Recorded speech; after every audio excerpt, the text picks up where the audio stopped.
Hello friends, मैं राकेश गुप्ता आप लोगों का बहुत बहुत स्वागत करता हूं अपने YouTube channel UPSC fire one में। और आज मैं आप लोगों को पढ़ाने वाला हूं प्राचीन इतिहास। प्राचीन इतिहास के अंतर्गत मौर्य साम्राज्य को हम लोग देखेंगे कि मौर्य साम्राज्य का जो प्रशासन तंत्र रहा, प्रशासनिक ढांचा रहा, उसके अंतर्गत कौन से विभाग थे और उन विभागों के अध्यक्ष कौन थे। तो चलिए हम देर न करते हुए इस वीडियो को स्टार्ट करते हैं। लेकिन इससे पहले मैं ये बता दूं कि मौर्य साम्राज्य की स्थापना आप लोग जानते हैं कि चंद्रगुप्त मौर्य ने नंद वंश के अंतिम शासक धनानंद को हरा के किया था अपने गुरु चाणक्य के सहयोग से। मौर्यकालीन जो भी विभाग रहे उसमें सबसे पहला नंबर आता है, या फिर जो भी पद रहे अधिकारियों के, उनमें पहले नंबर पे आता था सबसे ऊपर पुरोहित। पुरोहित प्रधानमंत्री को कहा जाता था। कभी कभी इसको मंत्री भी करके आता है कि मंत्री किसे कहा जाता है, तो प्रधानमंत्री को। आगे हम लोग देखेंगे सेनापति। सेनापति युद्ध विभाग का मंत्री था। आगे हम लोग देखेंगे समाहर्ता। समाहर्ता को एग्जाम्स में अक्सर पूछ लिया जाता है कि समाहर्ता कौन सा अधिकारी था या समाहर्ता किस विभाग से संबंधित था। तो आप लोग याद कर लीजिएगा कि राजस्व विभाग का जो प्रधान होता था, जिसको हम लोग आज वित्त मंत्री बोलते हैं, राजस्व विभाग का जो भी प्रधान होता था उस अधिकारी को क्या कहा जाता था? समाहर्ता। और आगे हम लोग देखेंगे सन्निधाता। सन्निधाता राजकीय कोषाध्यक्ष था, यानी कि राजसी जो कोष था, खजाना था, उसका अध्यक्ष कौन था? तो सन्निधाता। अब आता है प्रदेष्टा। एक अधिकारी का नाम आता है प्रदेष्टा। अब प्रदेष्टा किसको बोला जाता था? तो उस टाइम का जो फौजदारी न्यायालय था, तो फौजदारी न्यायालय का जो न्यायाधीश था उसे क्या बोला जाता था? प्रदेष्टा।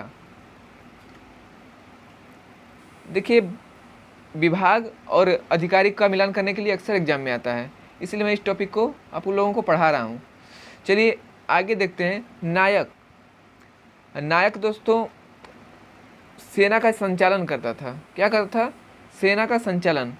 या फिर नगर अच्छा करने के लिए जो अध्यक्ष बनाया गया था उसे क्या कहा जाता था? नायक। यानी कि नायक नगर रक्षा का भी अध्यक्ष होता था। आगे हम लोग देखेंगे कार्मांतिक का पद आता है, यानी कि कार्मांतिक पद का वर्णन मिलता है मौर्य साम्राज्य के प्रशासन में। तो कार्मांतिक आप लोग याद रखिएगा, कार्मिक आता है, कार्मिक मंत्रालय है आज का हमारा। तो कार्मिक जो होते हैं वो कल कारखानों में होते हैं। याद करने के लिए याद कर लीजिएगा, कार्मिक कहाँ होते हैं? कल कारखानों में काम करने वाले को क्या बोला जाता था? कार्मिक। तो कार्मिक उस टाइम का उद्योग और कारखाना जो था उसका अध्यक्ष था। उद्योग, उस टाइम के जो भी उद्योग थे कारखानों से, इससे संबंधित जो विभाग था, इसका अध्यक्ष जो था उसको क्या बोला जाता था? कार्मांतिक।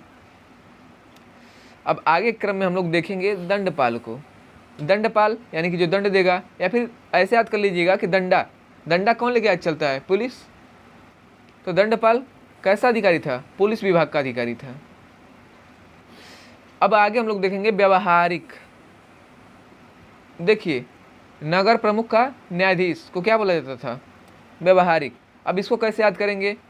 देखिए, अगर हमारा व्यवहार खराब होगा, हम अच्छा व्यवहार नहीं करेंगे, कोई ना कोई हमारे पे केस करेगा और हम लोग कहाँ जाएंगे फिर?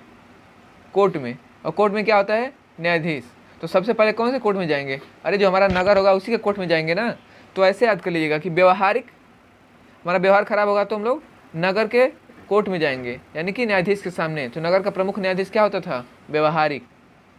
देखिए, टिक जो भी बताया जा रहा है आप लोगों को, जो भी मेरे माइंड में आ रहा है, आप लोगों को याद कराने के लिए बता रहा हूँ। आगे हम लोग देखेंगे नागरक।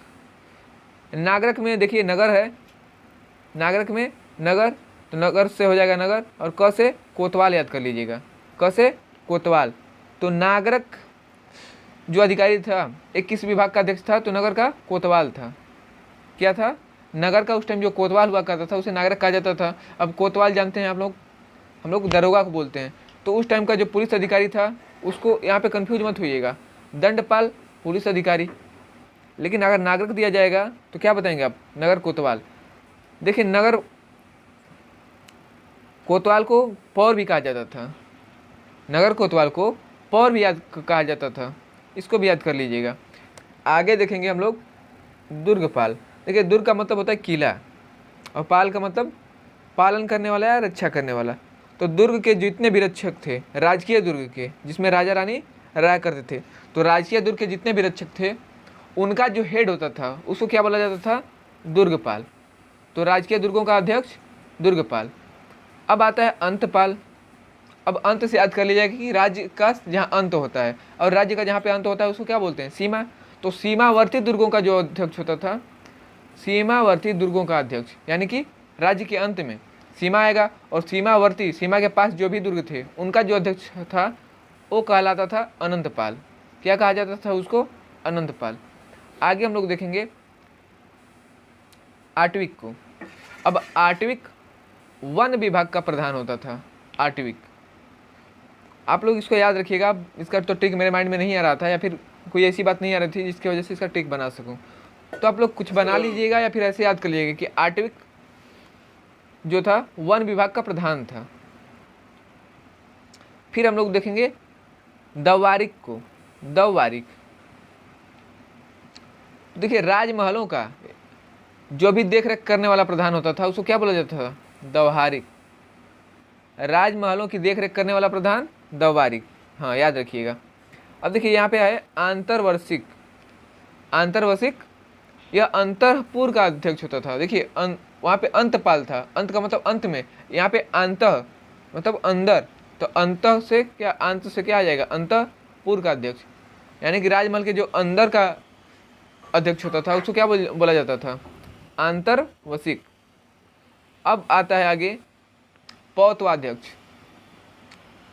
अब देखिए पौत में छुपा है प और त से तोल, तो प में क्या आ जाएगा? माप, और त से तोल। तो पौतवाध्यक्ष किसको बोलते थे? उस टाइम का जो माप तौल विभाग का अध्यक्ष होता था उसको क्या बोला जाता था? पौतवाध्यक्ष, माप तौल का अध्यक्ष। आगे हम लोग देखेंगे सीताध्यक्ष। देखिए सीता एक कर था, सीता एक कर था। अब राम की पत्नी मत जान लीजिएगा। सीता क्या था? एक उस टाइम का कर था, टैक्स था, जो किसानों पे लगाया जाता था उनकी उपज पे। तो सीताध्यक्ष किससे संबंधित हो जाएगा? राजकीय कृषि विभाग का अध्यक्ष। सीताध्यक्ष किससे हो जाएगा? सीता भूमि से संबंधित है, कहीं ना कहीं कर लग रहा है भूमि पे या फिर किसानों पे, तो राजकीय कृषि विभाग का जो अध्यक्ष होता था उसको क्या बोला जाता था? सीता अध्यक्ष। तो आप लोग इसको याद कर लीजिएगा। अब आगे आता है नवाध्यक्ष। अब नवा में नाव छिपा है और नौसेना में नाव, इसमें भी नाव, तो नवाध्यक्ष नौसेना का अध्यक्ष। इसमें तो कुछ बताने के लिए है नहीं, ये तो ऐसे ही याद हो जाएगा। आगे देखेंगे मुद्राध्यक्ष। क्या है? मुद्राध्यक्ष। मुद्राध्यक्ष पासपोर्ट विभाग का अध्यक्ष होता था। अब मुद्राध्यक्ष दिया तो इसमें कंफ्यूज नहीं होना कि रुपया पैसा से संबंधित। अब ऐसा मत बोल दीजिएगा कि मुद्राध्यक्ष मुद्रा विभाग का अध्यक्ष है, जी नहीं, ये बिल्कुल गलत हो जाएगा। मुद्राध्यक्ष पासपोर्ट विभाग का अध्यक्ष होगा। किसका?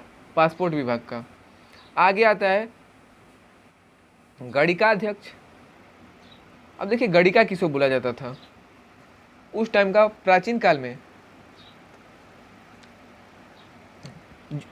में जो वेश्याएं होती थी उनको क्या बोला जाता था? गणिका। अब गणिकाध्यक्ष वेश्याओं से संबंधित हो गया, तो वेश्याओं का जो निरीक्षक होता था उसको क्या बोला जाता था? तो गणिकाध्यक्ष, याद कर लीजिएगा। अब देखिए आगे आता है महामात्रा प्रसरण। गुप्तचर, खुफिया पुलिस या सूचना विभाग था ये। महामात्रा प्रसरण क्या था? तो गुप्तचर, खुफिया पुलिस या सूचना विभाग। तो चलिए अब हम लोग नेक्स्ट वीडियो में देखेंगे या फिर आगे देखेंगे। आज हम लोगों ने मौर्यकालीन का जो प्रशासन तंत्र था उसके जो अधिकारी थे उसको कवर किया। बाकी हम लोग आगे देखेंगे चोल वंश के जो थे प्रमुख अधिकारी उसको कवर करेंगे, और फिर गुप्त वंश के जो प्रमुख अधिकारी थे उसको कवर करेंगे।